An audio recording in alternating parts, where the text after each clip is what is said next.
La revolución industrial no hizo más que rematar la obra, terminó de convertir a los obreros en simples máquinas y les privó del último resto de actividad independiente, pero con ello les obligó a pensar, los obligó a luchar por una situación digna del hombre.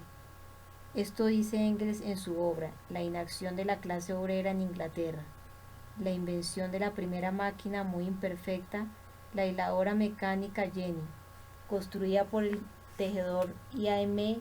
Hargreaves en 1764.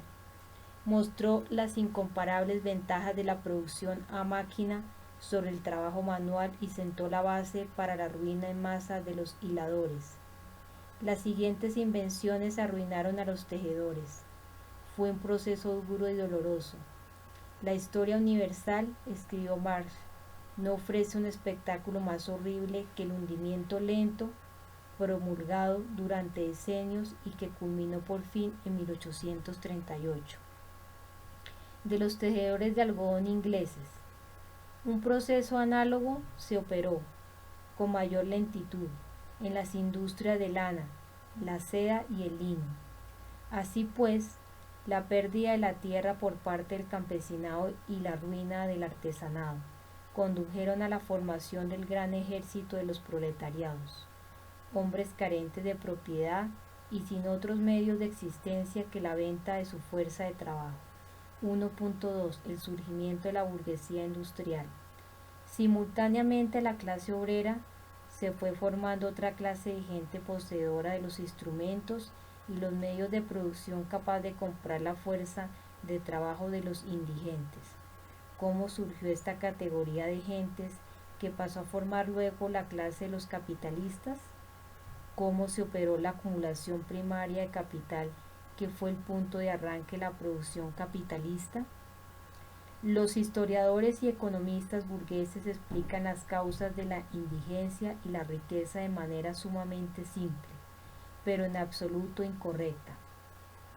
Según ellos, desde los tiempos más remotos existieron, por una parte, grupos de personas laboriosas sensatas y sobre todo ahorradoras y por otra parte una masa de haraganes y descamisados que vendían cuanto tenían para poder vivir.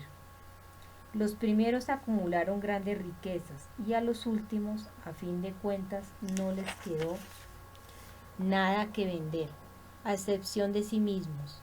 Esta es la pretendida procedencia de la pobreza de las masas, que, no obstante su trabajo, no siempre tienen lo suficiente para adquirir un pedazo de pan, y la riqueza de los pocos, que se incrementan constantemente, aunque estos pocos hace mucho que dejaron de trabajar.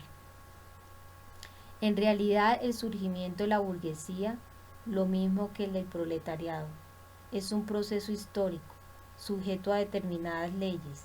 En el periodo precapitalista, en la época del feudalismo, la palabra burguesía o burgués se aplicaba a todos los habitantes de la ciudad. Los ciudadanos, habitantes de las localidades libres, procedían de los campesinos siervos. Constituyeron la población de las primeras ciudades. El desarrollo del artesanado y del comercio condujo a la diferenciación de la población urbana. Desde fines del siglo XV, la palabra burguesía significaba ya las capas altas de los ciudadanos, los mercaderes, los banqueros, los dueños de los talleres artesanales y posteriormente de las manufacturas. A medida que se fue incrementando su poder económico, la burguesía conquistó o adquirió con su dinero numerosos derechos políticos de sus dueños, los señores feudales.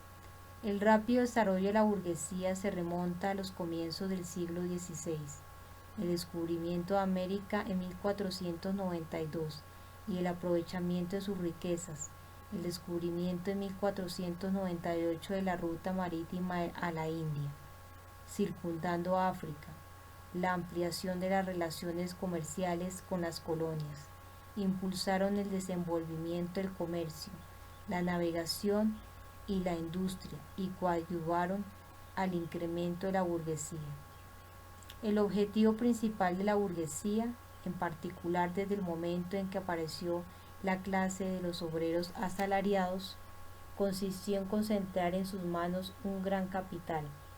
El estudio de la historia muestra que en la lucha por su enriquecimiento propio, la burguesía hizo uso de los medios más infames, entre los que ocupan el primer lugar las conquistas, la esclavización, el pillaje y otros tipos de violencia. 1.3 de cómo la burguesía saqueó a países y pueblos ajenos.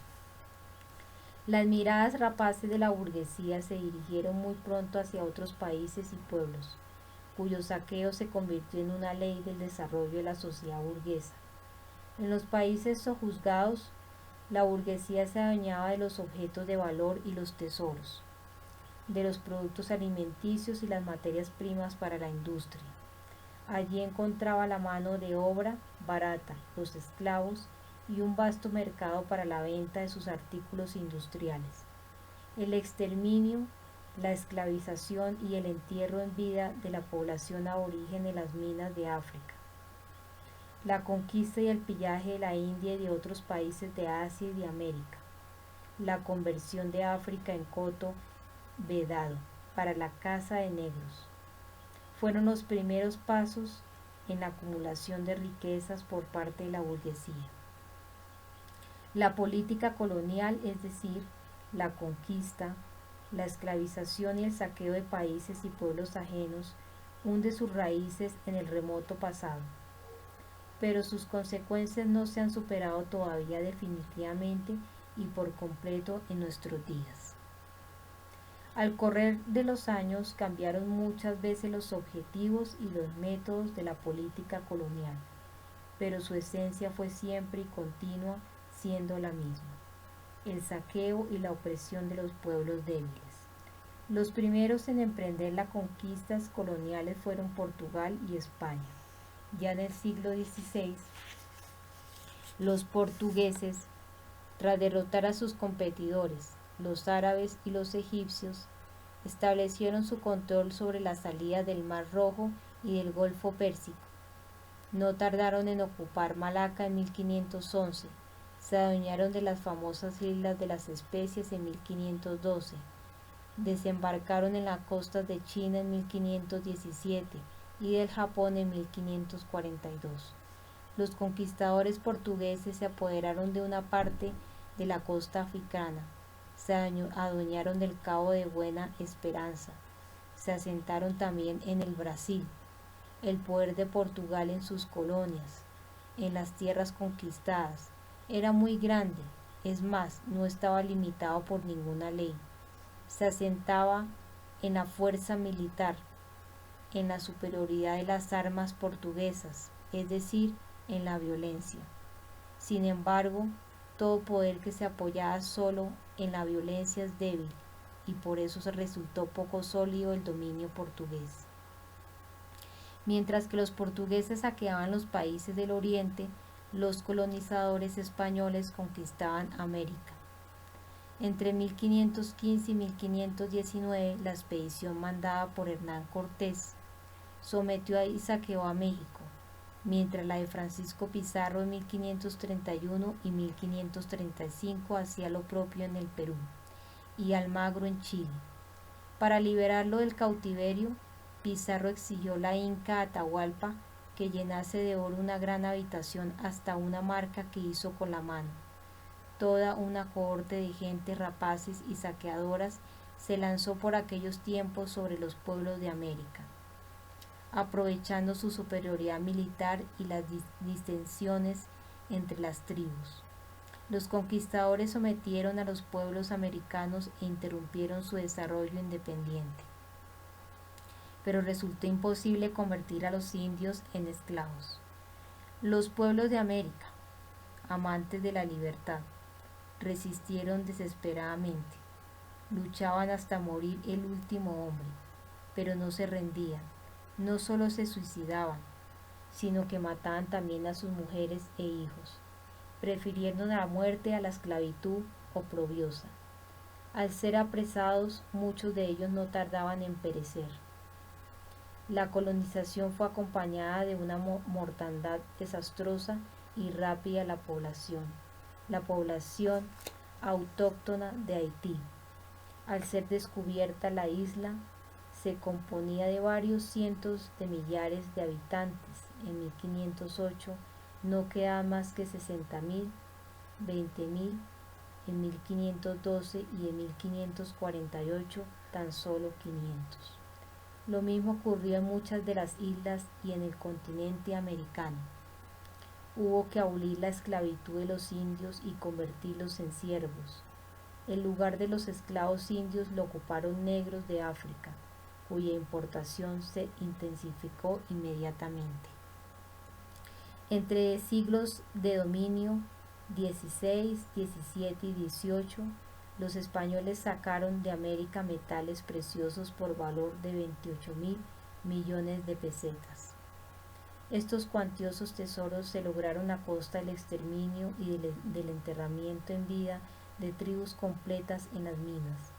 En primavera y en otoño, los galeones, escoltados por barcos de guerra, transportaban las riquezas a España. Los tesoros logrados a tal alto precio quedaban a disposición del rey, del clero y los comerciantes y se invertían en la guerra, en la compra de capitanes, espías y asesinos, en el mantenimiento de numeroso aparato de la monarquía española que oprimía a su pueblo. El dominio español tampoco fue firme. A fines del siglo XVI, los Países Bajos se colocaron por cierto tiempo a la cabeza de Europa. Esto se produjo porque sus habitantes, por aquella época, se habían liberado del yugo feudal. Se había producido la revolución burguesa, desembarazando el camino para el desarrollo del capitalismo. A comienzos del siglo XVII, los holandeses desplazaron a los portugueses y ocuparon su lugar. El centro del sistema colonial holandés fue Indonesia. En 1619 fundaron en la isla de Java la ciudad de Batavia. Los holandeses hallaron en Indonesia toda una serie de estados feudales hostiles entre sí. Los colonizadores aplicaron la política de incitar a unos contra otros y así empezaron a realizar sus conquistas. Paulatinamente, toda Indonesia se fue convirtiendo en colonia de Holanda. Más de 3 siglos oprimieron los colonizadores a este pueblo tan laborioso y amante de la libertad. Los holandeses poseían factorías en la India, en Irán y en China. En manos se hallaba una parte considerable del tráfico de mercancías entre el Japón, China, Siam, la India y la costa de África. Los mercaderes holandeses obtenían enormes ganancias del comercio intermedio.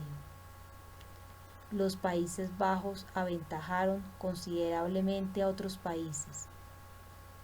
La esfera del comercio y la navegación. A mediados del siglo XVII, invirtieron en el comercio 15 veces más recursos que los ingleses. Poseían 10 veces más barcos que Inglaterra. La flota mercante holandesa representaba las 3/4 partes del tonelaje mundial. A partir de mediados del siglo XVII, esta situación en la política colonial comenzó a cambiar. En la cuarta década del siglo XVII se produjo una revolución en Inglaterra. La burguesía subió al poder e inmediatamente inició la lucha por la liquidación del monopolio holandés. En el transcurso de la segunda mitad del siglo XVII, Inglaterra sostuvo 3 guerras contra los Países Bajos: 1552, 1654, 1665, 1667 y 1672 al 1673, y convenció en todas. Así concluyó el monopolio colonial de los holandeses. La victoria de los ingleses se explicaba porque las guerras eran sumamente impopulares en Holanda y también porque el desarrollo de esta era sobre todo comercial, mientras que en Inglaterra se incrementó la industria. La historia de la decadencia de Holanda como nación dominante en el comercio escribió Marx, es la historia de la subordinación del capital comercial al capital industrial.